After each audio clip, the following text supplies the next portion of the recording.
Muy buenas tardes, bienvenidos. Gracias por acompañarnos en 2x3 en Salud. Este programa que llevamos cada sábado con orientaciones en este tema que nos interesa a todos, la salud. Buenas tardes, Tati. Buenas tardes, Dori, ¿cómo estás? Yo bien, ¿y tú? Contenta, sobre todo por la retroalimentación que recibimos de todos nuestros amigos televidentes, donde quiera que vamos, nos hablan ahora de nuestra nueva imagen, que ustedes ven, refrescante, y la gente te dice, qué bueno. Hoy esta semana, por ejemplo, me encontré con un médico del Moscoso Puello y me dijo, lo invito al programa y me dice, no, es que yo disfruto cada sábado todo ese contenido. Ustedes llevan siempre gente que va a aportar y eso es lo importante. Qué bonito, eso siempre nos lleva a que sigamos buscando especialistas buenos para que vengan a hablarle a la población de todos esos temas que a cada uno nos preocupan, porque cada uno tiene una situación de salud, sea familiar, sea de amigo, de alguien conocido. Y queremos felicitar también, Tati, a un compañero, colega, ¿verdad?, de Periodismo en Salud, que es Pedro Ángel Martínez. Pedro lanzó recientemente el calendario de este año, Farmasalud, con un evento, una actividad muy concurrida y nosotros queremos felicitarles. Muy bonita actividad realmente. Así es, Pedro hace una especie de autogestión, ¿cómo se llama eso? Emprendedurismo. Exactamente. Sí. Y bueno, tuvo una convocatoria muy buena de los líderes de salud aquí en un hotel de Santo Domingo, así que me uno a esa felicitación, lo felicitamos como proyecto, de verdad. Así es. También esta semana se ha estado enfocando un tema, así es, con relación a las drogas. Ese viejo dilema de que si se es bueno de legalizarla o despenalizarla, el consumo de drogas. Y entre los especialistas, tanto judiciales como médicos, hay posiciones encontradas. Tal como dices, es un tema muy viejo, y muy polémico. Sí, exactamente, muy conflictivo, casi igual que el aborto, que tiene sus pasiones, ¿verdad?, desbordadas. Unos a favor, otros en contra, y creemos que con fines medicinales, como decía el presidente del Colegio Médico Dominicano, el doctor Wilson Roa, se están haciendo muchos ensayos interesantes en muchos países, sobre todo con la marihuana, con fines médicos, pero en nuestra sociedad tenemos que ser un poco cuidadosos. Aquí falta mucha educación, pienso yo, para abordar directamente todos estos temas. Nosotros como profesionales del periodismo no somos conservadores, porque estamos formados para ser abiertos con los temas, pero me adhiero a eso. O sea, uno piensa lo que es esta sociedad con tantos problemas de educación, serios problemas de educación, y que tú le legalices las drogas en una juventud que no entiende. Y yo siempre pongo el tema, si me ponen la droga legalizada, a mí me da 3 pepinos, porque yo no la voy a consumir. De repente le pasa a nuestro invitado, te pasa a ti, pero hay un segmento de la población que uno tiene que ver qué pasa con esa población. Sí, habría que estudiar mucho, y regulaciones. A uno le da mucho miedo en nuestro país, donde hay tantas leyes, pero se cumplen muy poco. Entonces, cuando en un país hay regulaciones fuertes, firmes, y la gente se adhiere, como dices tú, a esas normas, bueno, es más fácil, pero aquí todavía yo creo que tenemos que estudiar mucho ese tema antes de dar cualquier paso en ese sentido. Sí, y antes de irnos a nuestra pausa, quisiera comentar brevemente que siguen los aprestos, los amagos, son amagos más que otra cosa, por parte del gobierno para que se implemente la atención primaria. El tema duerme, de vez en cuando lo sacan, se despierta pero vuelve. Hay mucha oposición a eso, hay mucha ignorancia con respecto al tema, pero esta semana hubo, a mi juicio, un invento. Alguien vino a venderle al gobierno un proyecto de atención primaria. Me da la impresión a mí como que si nosotros viviéramos en la selva y no supiéramos nada de atención primaria. Aquí no es conocer de atención primaria, aquí es aplicarlo, lo que es necesario. Es aplicarla, lo que tú dices, o sea, escrito está desde que empezó la ley. Así es. Qué es lo que hay que hacer, cómo es que hay que hacerlo. Se hicieron intentos con las unidades de atención primarias, con las UNAP establecidas ya en diferentes lugares. Se prepararon médicos especialistas en medicina familiar. Teoría hay de más. Yo creo que teoría hay de más, y lo que hace falta es esa voluntad firme de que las cosas se inicien. Así es, pues con esa voluntad nos vamos a una pausa. Regresamos con nuestro invitado de la tarde después de la pausa. 2x3 en salud. Gracias por continuar con el desarrollo de 2x3 en salud. Y hoy tenemos con nosotros a un especialista. Es el doctor Piero Perrone, ortopeda y especialista en cirugía de columna vertebral. Buenas tardes, doctor. Gracias, buenas tardes. ¿Cómo está usted? Bien, gracias. Bienvenido de verdad a este programa recibido con cariño y con respeto. Así es. Gracias. Es un programa, doctor, especializado en llevarle orientaciones, sobre todo a los quienes nos siguen cada sábado, que son muchas personas, cada día se suman más, y a través de las redes sociales que tenemos. Doctor, y queremos empezar hablando, la gente le preocupa mucho, últimamente uno oye muchas personas diciendo que me duele la espalda, que me duele la columna, que tengo una hernia discal. ¿Cuál es la situación? ¿Qué está pasando con nuestra población que cada día vemos más de este tipo de problemas? Sí, mira, el dolor de espalda es muy frecuente. Se dice que el 80% de la población en algún momento va a sufrir de dolor de espalda. O sea que básicamente todos en algún momento vamos a tener un dolor de espalda. Que no está vinculado a la edad, puede ser cualquier edad. Cualquier edad, evidentemente es más frecuente en edad adulta, pero puede pasar a cualquier edad. ¿Por qué esos dolores de espalda, doctor? Mira, lo más frecuente son dolores puramente musculares, no que necesariamente haya una lesión en la columna. Cuando ya hay lesiones, lo más frecuente es daños en los discos intervertebrales. De los mismos, lo más frecuente son las hernias discales y las discopatías degenerativas. Ya menos frecuentes son las deformidades como escoliosis, cifosis y ese tipo de deformidades. ¿Por qué, perdóname Doris, por qué tan frecuentes los dolores musculares? ¿Hay problemas de abuso de ejercicios, por ejemplo, o las posiciones en las que nos sentamos? ¿A qué se refiere todo esto? Bueno, mira, como en todos los límites, los excesos y las carencias son malas. O sea, puede haber dolores musculares, es principalmente por debilidad de los músculos de la espalda. Recientemente en nuestro país hemos visto como una cultura de ejercicio, lo cual está muy bien, pero todavía no es tan fuerte, no es tanto. También puede haber dolor por sobreentrenamiento, por exceso de ejercicio. Si te ejercitas todos los días y no descansas la musculatura, pues también puede dar dolor por ¿La eso. alimentación tal vez? ¿O no? Alimentación no tanto, a no ser que se acompañe de un sobrepeso, claro.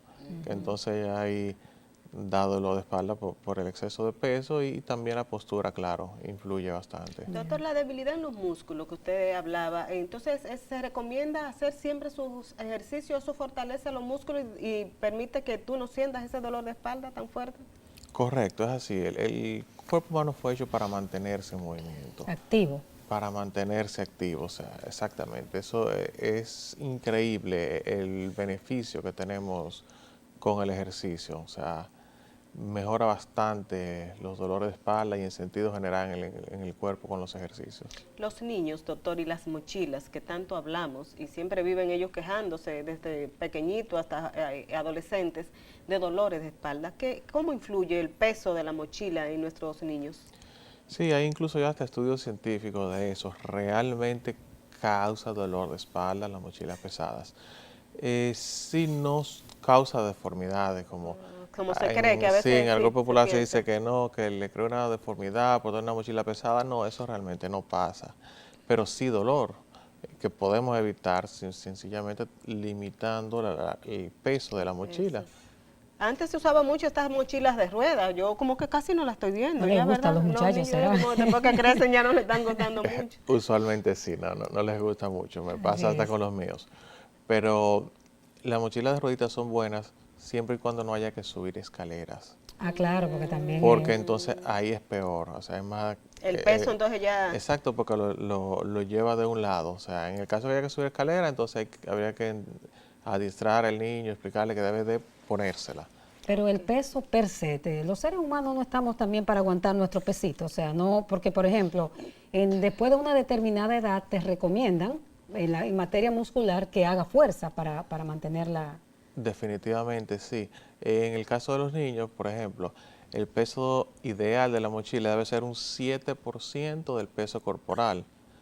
Es muy poquito, honestamente, es muy poquito, casi todas se pasan de ahí. Claro, con dos libros de esto. Sí, pero Sí. tratar de mantenerse lo más cerca posible a lo recomendado. Doctor, ¿cuándo un dolor de espalda debe preocupar, debe hacer pensar a la persona, bueno, cuidado si tengo alguna deformidad, algún problema de columna, ¿en qué momento? Correcto, mira, siempre que el dolor pase de 2 meses, aunque sea leve. Si ya tiene 2 meses, hay que investigar, porque algo puede estar pasando aunque el dolor sea leve.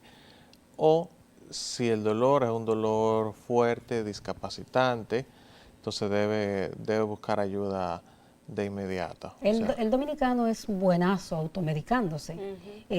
La automedicación frente a estos tipos de dolores de espalda, ¿se recomienda, no se recomienda? ¿Qué es lo que debe hacer la gente? Mira, por lo regular no es bueno, porque lo primero es que si el paciente no es médico, no sabe qué le puede hacer bien o qué no. Y no solo eso, los efectos adversos y secundarios que puede tener un medicamento X que el paciente tome. A veces me encuentro pacientes que tienen 3 meses, 6 meses medicándose, y entonces ya eso puede haberle afectado. Provocarse otro daño, ¿verdad? Exactamente, exactamente. ¿Y el médico que trata los dolores musculares es el ortopeda o es otro tipo de médico? Es muy amplio, en sentido general es el ortopeda, pero es muy amplio, hay varias ramas de la ¿Puede verlo el medicina internista también, por ejemplo? Correcto, puede verlo el internista, incluso un médico general es médico, o sea, puede tratar dolores, puede dar los servicios primarios de ¿Y atención. quiénes tienen más dolor de espalda si se ha estudiado el tema? ¿Los hombres, las mujeres, los jóvenes? ¿Quiénes están más?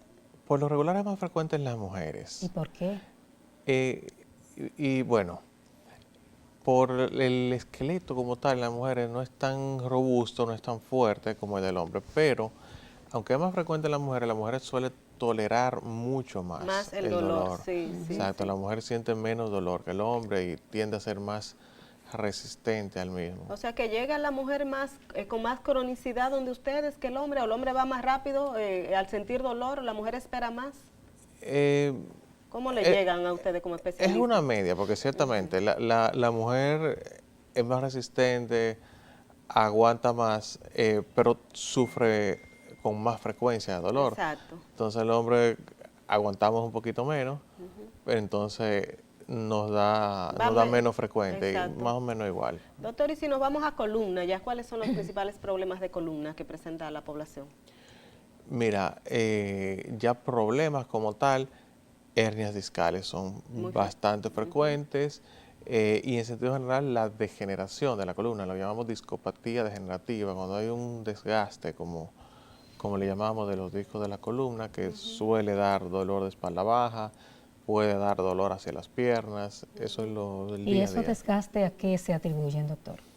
Mira, en parte el cambio normal que va teniendo el organismo, ¿verdad? Conforme pasan los años. Conforme pasan los años, pero se asocia con herencia, se asocia con tabaquismo, influye muchísimo el tabaco, sí, aumenta mucho la degeneración de los discos y las hernias discales. El tabaco definitivamente es maldito para todo. Sí, hace mucho daño. Sí, definitivamente. Sí. Aparte de eso, pacientes que trabajan haciendo esfuerzos físicos son más propensos a sufrir problemas de espalda, deportistas de alto impacto y personas que han tenido accidentes de alto impacto también. Ok, ¿y las malformaciones congénitas tienen su porcentaje?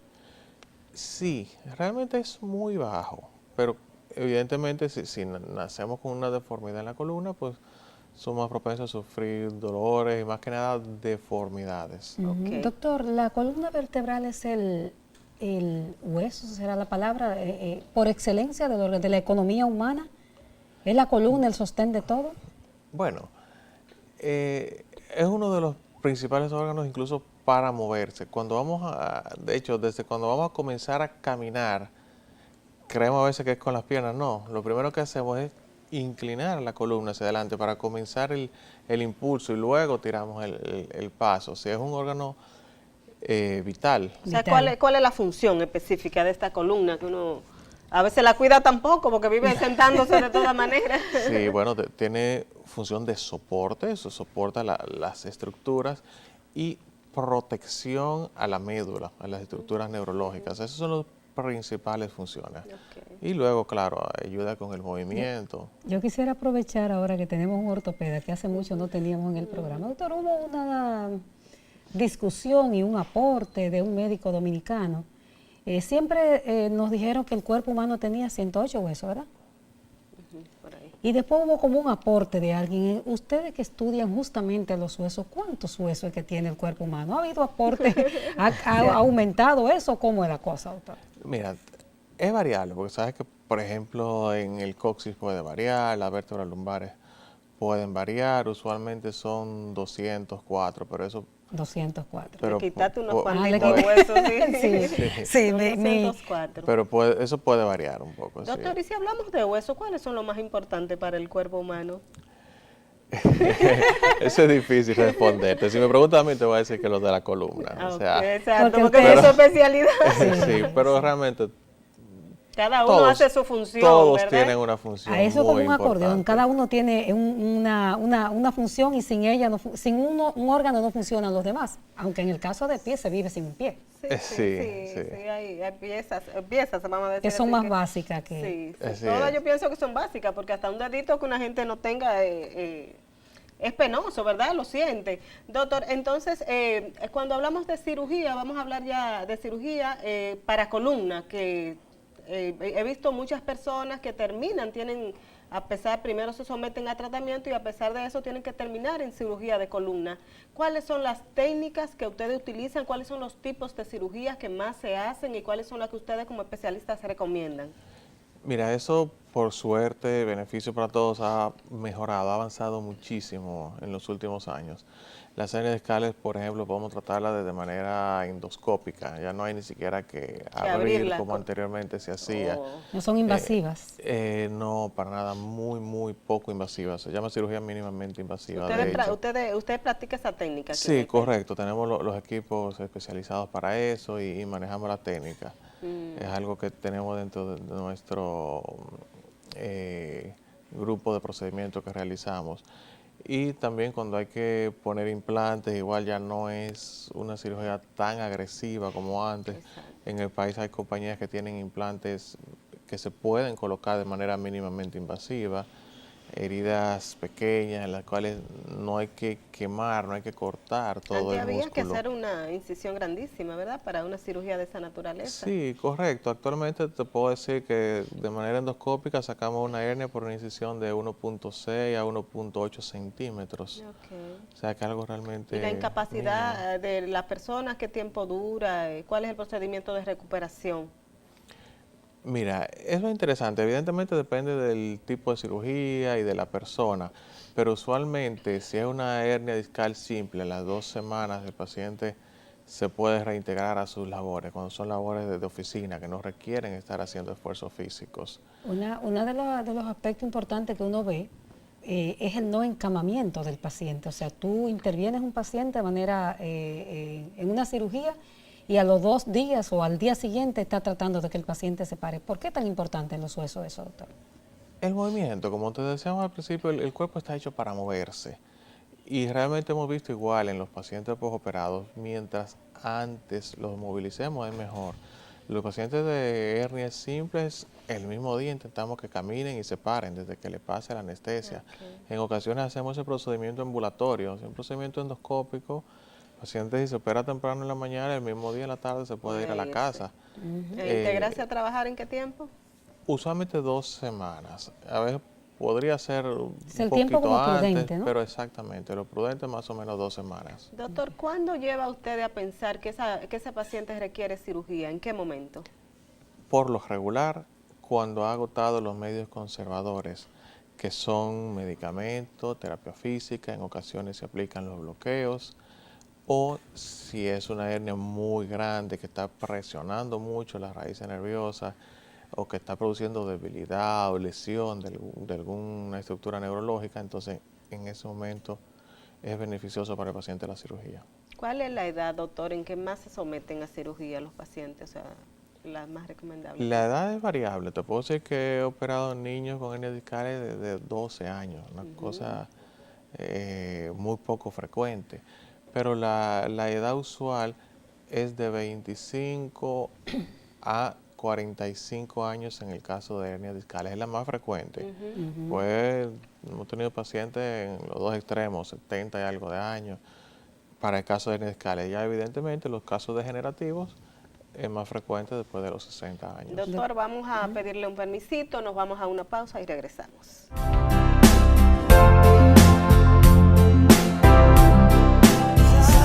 Continuamos conversando con el doctor Piero Perrone, especialista en cirugía de columna.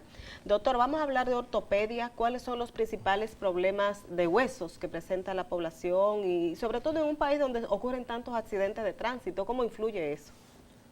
Bueno, influye bastante, claro, los accidentes de tránsito causan numerosas lesiones, fracturas que tenemos muchos pacientes luego que quedan con ya secuelas producto de De las de lesiones. de las lesiones de las mismas. ¿Cuáles son? Discapacidades en el país, muchas altas por este tema de los accidentes de tránsito. Sí, claro, claro, es así. En el caso de la columna, por ejemplo, lo más delicadas son las cervicales. Cuando hay lesión en la columna cervical, sabemos que el paciente tiene riesgo de quedar paralítico, parapléjico. Y bueno, en los mejores casos que eso no pasa, pueden quedar con dolores residuales, producto de una fractura importante o alguna lesión neurológica que aunque no sea completa, que sea parcial. ¿Cuáles son las perdón, Tati, ¿cuáles son las fracturas que más se presentan en pacientes accidentados, doctor? Bueno, en el caso de la columna, la más frecuente es la cervical, porque está menos protegida. O sea, por lo que llamamos el latigazo cervical, es más propensa a fracturarse. Y la parte alta, C1, C2, son de las más afectadas. Que llegamos, iba a comentar que llegamos a ver salas completas en el hospital Darío Contreras de pacientes hemipléjicos y parapléjicos. Ese tipo de lesiones, ¿por qué ocurre? O sea, ¿por qué es tan alta la incidencia de pacientes, bueno, que duraban meses en el hospital Darío Contreras para intervenirlos?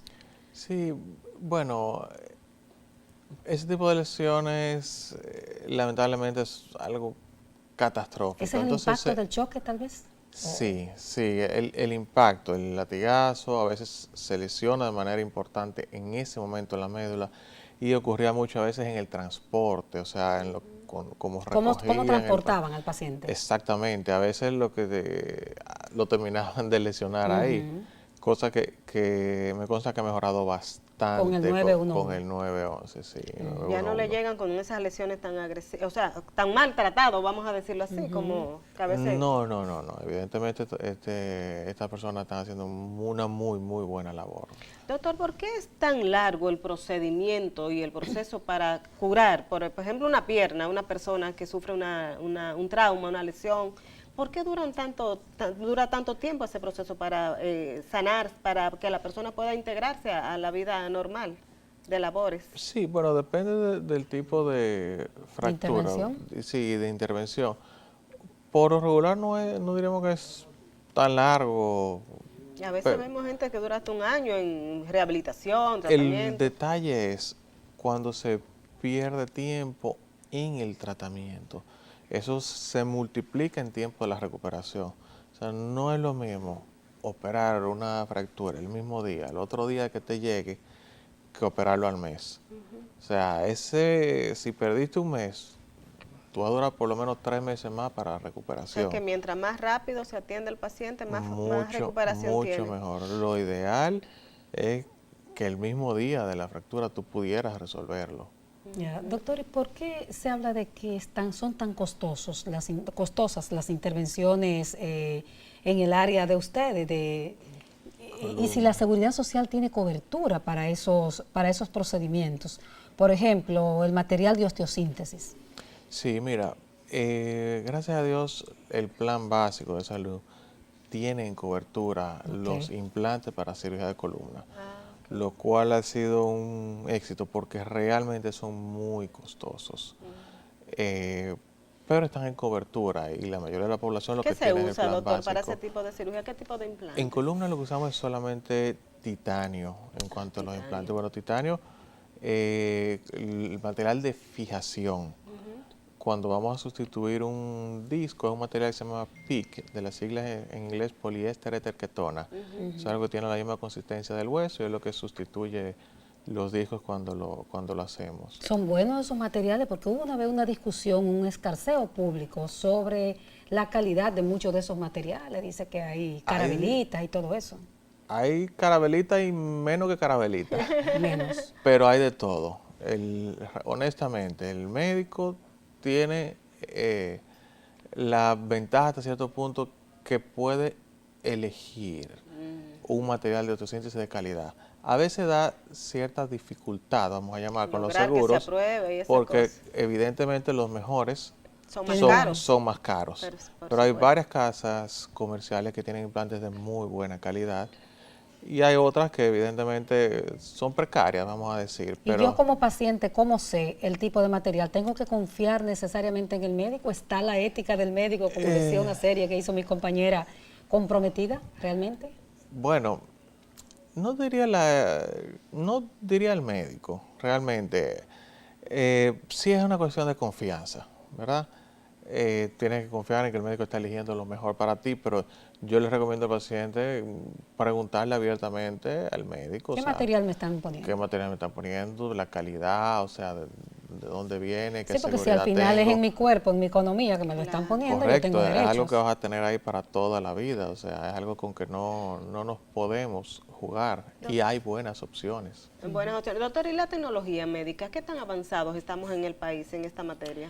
Mira, en el punto de cirugía de columna, yo te digo que debemos estar haciendo el 90% de lo que se hace a nivel mundial. O sea, que estamos muy bien. O sea, son muy pocos procedimientos lo que se hacen fuera del país que no hacemos. Y la mayoría de lo que no hacemos es por el costo. Los implantes al principio, cuando salen, son extremadamente caros que no lo cubre nuestro sistema de salud. Y son procedimientos que no tenemos acceso por eso. Pero técnicamente aquí hay excelentes cirujanos. O sea, por ejemplo, yo mismo, si tuviera un problema de columna, yo no tengo nada que buscar fuera. Yo tengo colegas que perfectamente pueden hacer lo mejor que se hace en cualquier ¿Y parte el del mundo. Tenemos equipamiento? bastante. Perdón, el equipamiento de los centros. ¿También El- está acorde a esa Sí, preparación médica? realmente sí. Lo que necesitamos, si supieras, no es tantísimo en cuanto al centro. Es un buen equipo de imágenes, Ok. una mesa radiotransparente y por lo regular los médicos tenemos nosotros nuestro instrumental quirúrgico. Ya los que nos dedicamos solo a esto, por lo regular lo tenemos. Hay algunos que todavía no, quizás están comenzando, pero por lo regular uno tiene su instrumental. Ya. Hay que ir necesariamente ante un problema de columna, por ejemplo, comienza por la consulta, que es lo más básico, ¿cierto? Correcto. Ustedes comienzan, reciben el paciente por consulta y ahí se diagnostica. Exactamente, sí. Realmente las emergencias o urgencias en columna son muy raras, son poco frecuentes. Ellas avisan con tiempo, ¿verdad? Exactamente, por lo regular el paciente Por el dolor, puede ir a supongo yo. consulta. Son pocos los que llegan por emergencia, que no toleran, pero por lo regular sí pueden ir a consulta. De los especialistas médicos que a ti iba a preguntar hoy, te la interrumpí. Sí. ¿Tenemos suficientes en el país? ¿Dónde se preparan los médicos especialistas en columna? Mira, para ser especialista en columna puede llegar por dos vías. Puede ser ortopeda o puede ser neurocirujano. Ok. En los países desarrollados se exige que cualquiera de las dos especialidades tengan un fellow, o sea, una subespecialidad en Primero hay que cirugía de ser uno columna. de esas dos especialistas. Primero hay que ser, especialidades. exactamente, primero una de esas dos especialidades y luego hacer un entrenamiento adicional que por lo regular es al menos un año. ¿Dónde lo hacen? En mi caso yo lo hice en Venezuela, pero se hace en muchas partes. Pero aquí del no lo mu- hace. Aquí en el país se está preparando, ¿o no? Bueno, se ha abierto actualmente un programa de fellow o subespecialidad en cirugía de columna que Está está empezando. en sus inicios, diríamos. Sí. ¿Dónde está? ¿En el Darío?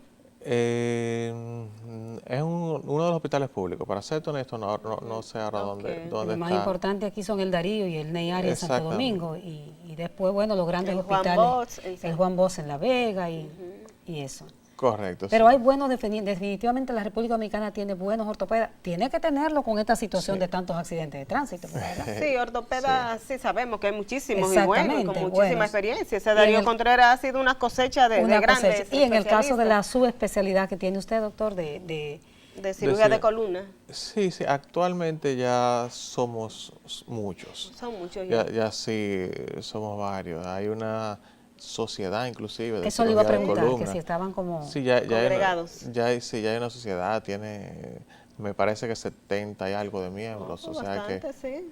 que realmente ya es algo que en los últimos años Eso es mucho. Doctor, ¿las afecciones de columna vertebral afectan más a la población adulta, a los niños? Aquí se hacen jornadas en algunos centros que nosotras cubrimos como periodistas, de actividades para corrección de escoliosis y otro y tipo eso. de malformaciones. Mira, en el caso de las deformidades, las escoliosis son más frecuentes en los adolescentes. En los adolescentes. Los problemas ya de hernia discal es más frecuente en la edad adulta de 25, 45 años. A partir de ahí entonces comienzan a ser más frecuentes los problemas degenerativos, los desgastes de los discos y ese tipo de patologías. Pero todo eso se diagnostica en el país sin ningún inconveniente. Perfectamente. ¿Con qué estudios diagnósticos se diagnostican este tipo de problemas, doctor? Deformidades, el gold estándar es radiografía simple. Para diagnosticar una deformidad no necesitamos más nada que una Hay radiografía. que irse a una resonancia magnética. Nada, ni tomografía, nada. Ya. En el caso de las hernias, discapacidades degenerativas, todo eso, el gold estándar es resonancia magnética. Ok, doctor, una persona que esté sufriendo de dolores en las piernas, que le molesta para caminar, que a veces no puede dormir con dolores, ¿en qué se debe pensar ustedes como médicos? ¿Qué es lo primero que le llega a la memoria cuando le llega a un paciente con esas características? Bueno, mira, si el dolor es la pierna completa, usualmente pensamos en columna, porque es lo más frecuente. Principalmente si es una de las dos piernas. Es muy posible que haya alguna raíz nerviosa presionada, comprimida por una hernia o algo que le esté presionando. Igual puede ser si son las dos, pero es más frecuente si es una. Ahora, si ya es una parte de la pierna, que te duele, por ejemplo, las rodillas o las rodillas y el tobillo, no la pierna entera, entonces debemos enfocarnos más en esa parte anatómica, no tanto la columna. Okay. Doctor, ¿y hay vitaminas vitaminas que el cuerpo necesita para fortalecer los huesos y para evitar quizás esas molestias de rodilla, de tobillo y esa cosa? De articulaciones era la palabra. Realmente no necesitas nada adicional a una alimentación balanceada y un ejercicio de manera regular. No necesitas nada. Ya si tienes alguna patología, algún problema de mala absorción o de algo, entonces habría que ver ese caso específico y ahí sí, pero por lo regular no. El tema del calcio, doctor, ¿es un mito o es una realidad? El hecho de que te dicen, tiene que consumir calcio. Uno ha escuchado también que después de adulto el tema de la leche, por ejemplo, para los huesos. Háblanos un poquito de ese tema, que es orientación a la población. Claro, claro. Bueno, en sentido general sí se recomienda tener una buena ingesta de alimentos con calcio, principalmente en las mujeres, que son donde más se ven los problemas de osteopenia o osteoporosis. Son los quesos. Sí, los lácteos en sentido general, pero hay muchos alimentos también, por ejemplo el brócoli, que tiene mucho calcio ahí. Son alimentos que pueden suplirte esa necesidad, no necesariamente calcio tomado, excepto... Bastante incómodo que tomar calcio. Sí. Que son muy grandes las... Exactamente, pero si ya tienes una carencia como tal, si ya tienes diagnosticada osteopenia o osteoporosis, pues... Debe tomarlo. Debe tomarlo, claro. La ingesta también ayuda. Entonces vamos a citar algunos de esos productos, de esos alimentos que son ricos en calcio y que la gente puede irlo consumiendo y así no llega a la osteopenia o la osteoporosis. Claro, mira, dentro de los alimentos tenemos los lácteos, o sea, la leche, los quesos, yogur, todo eso ayuda mucho. Y, por ejemplo, el brócoli es algo que se ha visto que tiene mucho calcio, exactamente. Y puede ayudar bastante, tratar de adicionar a tu ingesta regular ese tipo de ¿Y alimentos. las carnes y el pescado tienen alguna vinculación con nuestro desarrollo, en el caso de los niños sobre todo? Bueno, las proteínas que tienen ambos, tanto la carne como el pescado, son necesarias para el buen desarrollo, pero no solamente ahí las adquirimos, son de las principales fuentes, claro, pero no necesariamente solo eso. Doctor, la osteoporosis, ¿qué lleva a que se produzca, que la persona presente en este tipo de enfermedad? ¿Debilidad quizá en los huesos? En las mujeres los cambios hormonales que se ven ya con la menopausia. Exactamente, que se ven con la menopausia. El calcio normalmente se está recambiando en el hueso, o sea, en el hueso todo el tiempo está entrando y saliendo calcio, se está renovando. ¿Qué pasa con la menopausia? El calcio sale más rápido de lo que entra. por decirlo O así. sea, que esa es una Una etapa en que, salida. en que la mujer debe consumir más productos de esto que usted nos citaba ahorita, ¿verdad? Correcto, o tener una ingesta adicional, un suplemento de De calcio. calcio, Doctor, extra. vamos a pedirle su anuencia para irnos a unos comerciales y venimos entonces con los últimos minutos ya del desarrollo del programa. Volvemos ahora.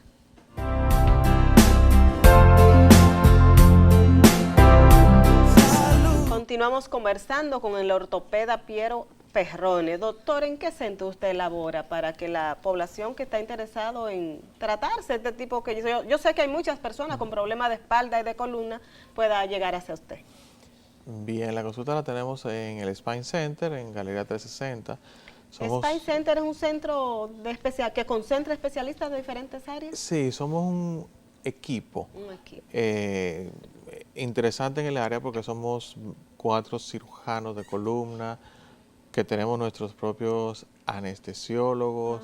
Como equipo. Como equipo, siempre trabajamos con los mismos anestesiólogos, los mismos instrumentistas, los mismos médicos generales que nos dan soporte. O sea, es un conjunto de médicos que ya solo hacemos columnas. O sea, ya todo el mundo sabe lo que hacer, lo cual no solo que facilita el trabajo, sino que nos garantiza un éxito mucho mayor en la cirugía, porque en el caso de los anestesiólogos hacen básicamente eso, ya saben. Eso es en el segundo nivel todo de lo que Galería deben hacer. 360. No, en el primer, En el primer en nivel. el primer nivel. ¿Y ahí se hacen las intervenciones y todo? No, es un área de consulta. De consulta. O sea, hay en un área que son cosas médicas, en ese pasillo en Galería 360. Y hay una parte, es el Spine Center, que es nuestro centro de columna, que es consulta. Ya los procedimientos, trabajamos en diferentes centros, dependiendo ya del seguro del paciente y la preferencia. Ustedes van al centro donde Exacto, nosotros el nos seguro. trasladamos como equipo. Al centro. Al centro. O sea, el centro no lo contrata a ustedes contratan quizá los servicios del centro. ¿Será más o menos así? Exacto, tenemos permiso en diferentes Perfecto, centros para médicos intervenir del país. ahí. Exactamente. ¿No han contemplado la posibilidad de tener ustedes su propio centro? Sí, definitivamente imagino. en un futuro, si Dios lo permite. ¿Tienen ustedes ahí, doctora, en el centro para la rehabilitación? ¿O también tienen No, servicios en otros lugares? Tenemos centros a los cuales referimos a los pacientes. Ya tenemos experiencia con esos centros, que nos ha ido bien. De hecho, en Galería 60 hay un centro de terapia física Sí, también. de terapia física. No tiene nada que ver Ok, directamente no está con vinculado nosotros, al pero equipo, exacto. ya conocen nuestra mecánica de trabajo, ya tenemos todo ¿Y un qué papel, equipo. doctor, juega la terapia física, la rehabilitación en estos tipos de pacientes? Primordial, importante, decimos, nuestros mejores amigos, porque básicamente todo paciente antes de ser sometido a cirugía debe intentarse, si el caso lo permite, medios conservadores como terapia física. Y muchos de los postoperados lo necesitan. Y atrogenia es lo que todo. se genera mucho si no hay una intervención de un... Bueno, quizá la palabra atrogenia es un poquito fuerte, pero podemos evitar una cirugía innecesaria, vamos a decir, Exacto. si llevamos los medios conservadores. O sea, que primero son pasos, doctor. No, o sea, la cirugía no es la Correcto. primera opción que ustedes ven No, en el paciente. el paciente a veces va a nosotros, que somos cirujanos de columna, pero no es que va a operarse, no es que necesariamente va a operarse, va a buscar una solución a su problema de columna, que se intenta todo primero antes de cirugía.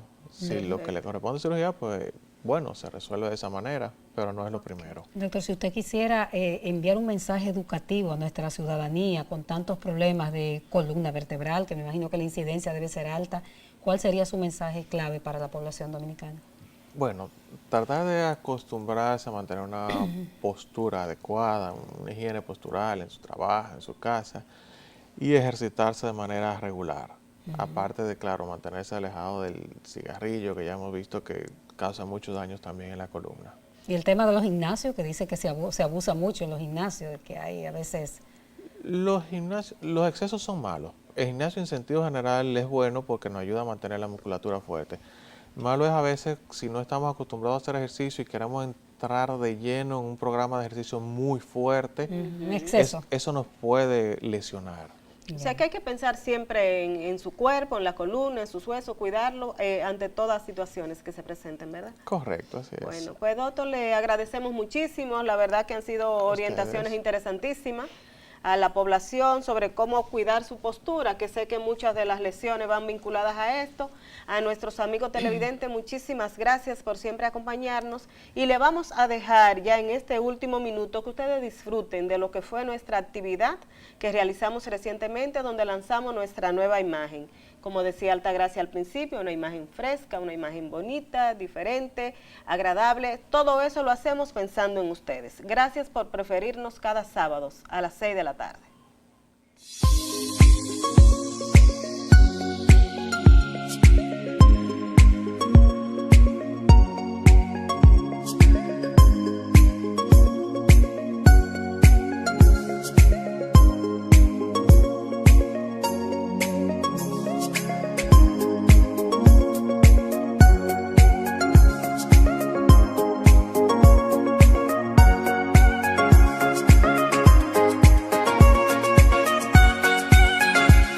Con las periodistas y especialistas en comunicación en salud, Altagracia Ortiz y Doris Pantaleón.